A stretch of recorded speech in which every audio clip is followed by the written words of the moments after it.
In today's video, I'm going to teach you how to see all answers and response in Google Forms.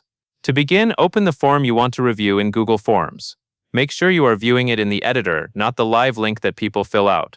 In the editor view, you can change questions, adjust settings, and most importantly, check what people have submitted. Once your form is open, look at the top of the page. You will see tabs that help you switch between different parts of your form. Click the tab labeled Responses. This is the area where Google Forms collects and organizes every submission that has been sent in. After you open the Responses tab, you will notice there are 3 different ways to view your data. Each view is useful for a different purpose, so it helps to understand what each one shows. First is Summary. Summary gives you a quick overview of all responses. Google Forms automatically creates charts and graphs for many question types, so you can spot patterns fast.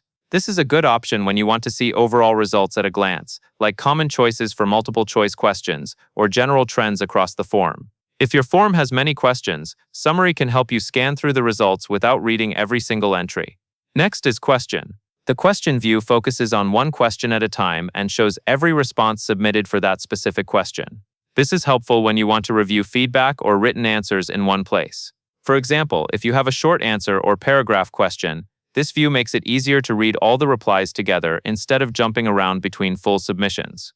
Finally, there is Individual. Individual shows complete submissions one respondent at a time. This view is best when you need to see how a specific person answered the entire form. You can scroll through responses one by one, which is useful for checking full entries, verifying information, or understanding the context of someone's answers across multiple questions. By switching between Summary, Question, and Individual, you can review responses in the format that matches what you need at that moment. And that is all there is to it.